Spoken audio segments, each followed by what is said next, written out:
Jadi mungkin boleh teman-teman untuk bantu cariin anak-anak muda yang cantiknya kayak sama aku, ya.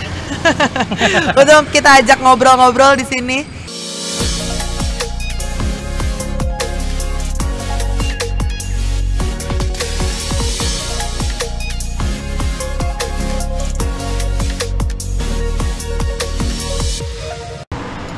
Nah teman-teman, dari tadi udah ngobrol-ngobrol sama Bang Effendi, udah ngobrol-ngobrol juga sama pelaku UMKM, ada pedagang mie ayam, ada Starling juga. Nah ini sambil Bang Effendi-nya lahap banget, makannya enak soalnya ya. Udah mulai? Udah mulai. Wow, luar biasa. Bang Effendi biasa syuting ini ya, syuting sitkom ya. Nah, Bang Effendi ini mumpung kita masih di sini nih di kantor DPP Perindo di Jakarta Pusat. Ini memang seperti yang dibilang sama Bang Effendi, banyak juga yang jajan-jajan di sini. Ya. Karena di sini posko dari yang UMKM gitu. Ini ada 2 orang di sini, wanita-wanita muda generasi milenial atau Z. Coba kita cari tahu, mungkin boleh kita undang ke sini kali ya Bang Effendi ya. Halo, selamat siang. Hai. Halo, lagi pesan? Iya. Udah pesan? Udah. Yaudah, sambil nunggu pesanan gimana kalau kita culik dulu ke sini, nggak apa-apa ya? Coba kakak-kakaknya mungkin boleh gabung sama Laras dan juga Bang Effendi di sini. Silakan duduk. Siang-siang tamunya cewek semua. Segar ya Bang Effendi ya? Segar, selain segar. Mie ayamnya yang segar, enak, minuman segar, tamunya juga segar. Nah kita kenalan dulu nih. Kamu berdua aja sama aku mikrofonnya ya. Udah dibuka? Wow, cantik-cantik banget ini. Ada siapa aja? Coba kenalan dulu. Aku Mute. Iya. Kamu? Aku Tavia. Mute, Tavia. Aku tebak kayaknya mereka generasi Z deh. Iya. Namanya aja Mute, Tavia. Kamu baby boomers. Wow. Aku generasi sandwich kebetulan di tengah-tengah. Mute sama Tavia usianya berapa? Aku tahun ini 22. Dua-dua. Aku tahun ini 23. Berarti kalian kelahiran 2000-an? Aku 99. Kamu? Aku 2000. 2000. Ya beda setahun ya. Anaknya Bang Effendi? Nggak apa-apa. Ini kan ayah kita di sini ya guys ya, Mute dan juga Tavia. Ini lagi ngapain kalian? Ini kalian kuliah atau kerja? Coba aku tanya dulu. Aku kuliah sih. Kuliah semester? Semester 8. Semester 8. Iya, Kalau kebetulan aku Tavia seangkatan juga sama Mute. Kalian satu kampus? Kita satu kampus. Oh, satu kampus. Baik. Ini lagi jajan-jajan aja berarti sekarang. Oke.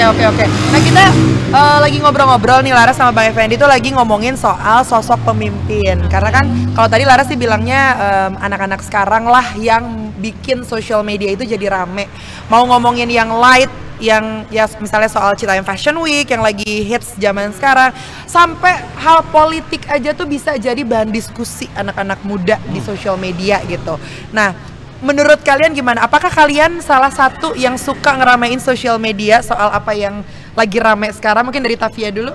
Kalau lagi paling kalau misal aku sendiri ya, aku sebenarnya sebagai pihak yang sering mengonsumsi aja sih Kak. Kalau misalnya untuk kreator gitu, kalau aku jarang ikutan, jadi kayak cuma mengonsumsi apa lagi tren yang lagi terjadi kayak gitu aja sih Pak. Jadi kamu cuma penonton aja? Betul. Kalau Mute? Sama sih, aku kayak kurang lebih silent user gitu. Silent jadi user. Iya hanya Berarti ke silent reader ya? Reader. Jadi ya udah menggunakan sosial medianya aja, tapi nggak ngikut ramein. Mantau-mantau aja ya? Ya, mantau-mantau aja. Tapi kalian sendiri aktif nggak sih dengan persosial mediaan? Kayaknya kalau usia-usia segini tuh lagi aktif-aktifnya bikin konten, endorse gitu.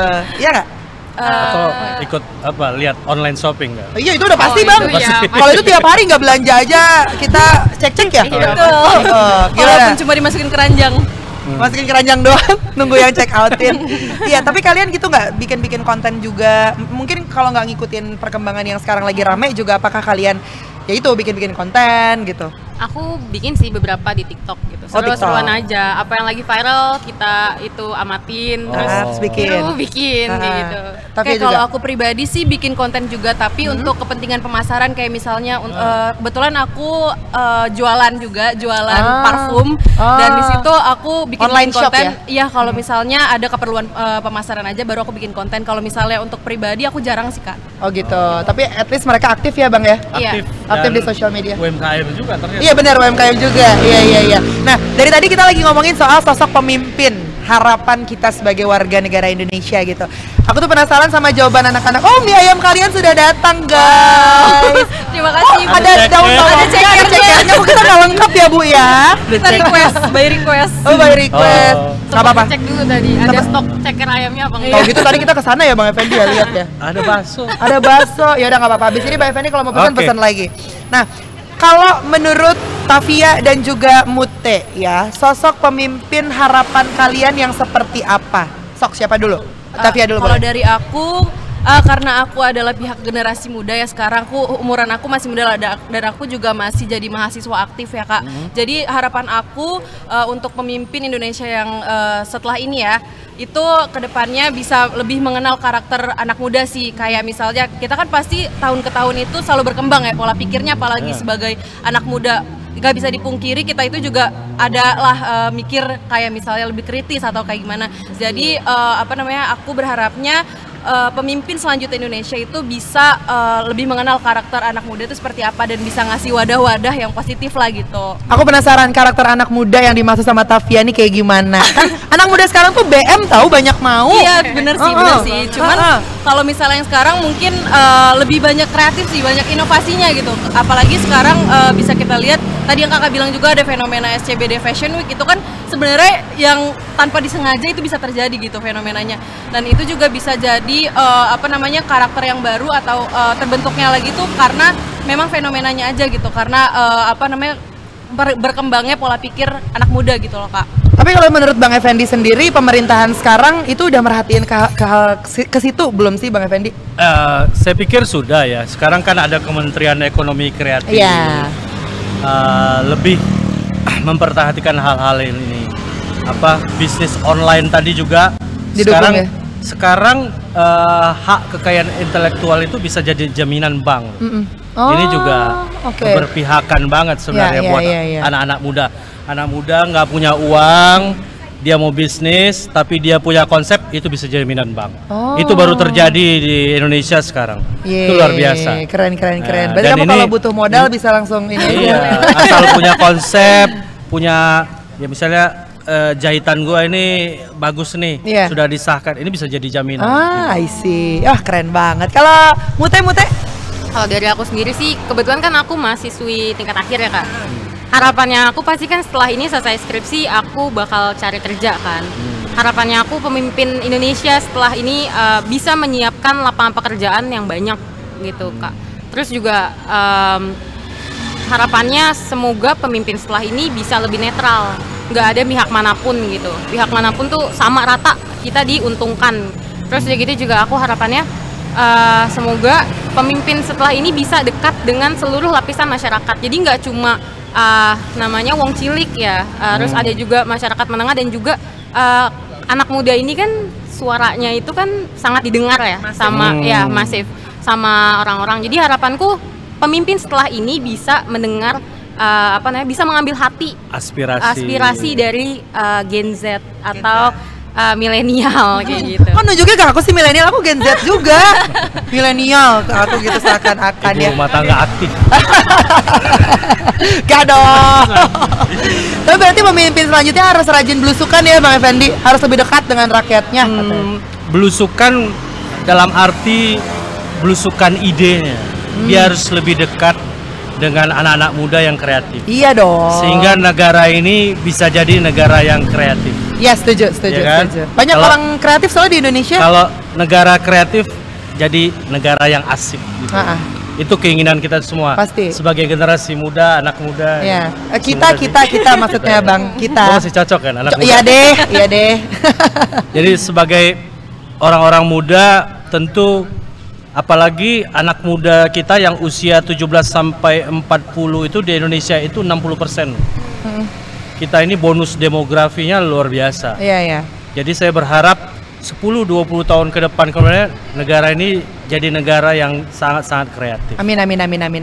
Tapi kalau tadi Lara sama Bang Effendi ini ngomongin soal sektor apa dulu nih yang harus diutamakan untuk nanti seorang pemimpin itu pikirkan. Kalau dari kacamatanya anak-anak mahasiswa zaman sekarang lah, dari Mute dan juga Tavia karena ada di sini. Menurut kalian sektor apa dulu nih yang harusnya diprioritaskan dulu nih sama pemimpin nanti? Siapa duluan? Kalau dari aku sih, dari kacamata aku ya sebagai mahasiswi, pastinya sektor industri kreatif sih Kak. Industri kreatif. Gitu. Iya, karena banyak banget loh sebenarnya masyarakat Indonesia tuh yang pinter-pinter, yang kreatif-kreatif, tapi dia mungkin Indonesia kurang memberikan space untuk mereka berkembang gitu, untuk mengekspresikan kreativitas mereka kayak gitu sih Kak. Karena itu murah ekonomi juga ya. Iya, ekonomi benar. Dari ekonomi kita. Kalau dari aku mungkin selain dari ekonomi kreatif, aku ke pariwisata sih. Kenapa pariwisata? Karena itu bisa juga selain kita naikin pendapatan negara, itu juga bisa jadi image yang baik juga ke kayak misalnya nanti ada turis atau apa yang datang ke Indonesia, itu bisa lebih ditingkatin lagi ke sektor pariwisata. Mungkin sekarang udah bagus tapi dipertahankan atau lebih ditingkatin lagi sih. Berarti ini pemerintahan dari sektor pariwisata dan ekonomi kreatif harus terus ditekan terus nih Bang. Dan mau tidak mau Indonesia adalah surganya wisata. Iya, setuju.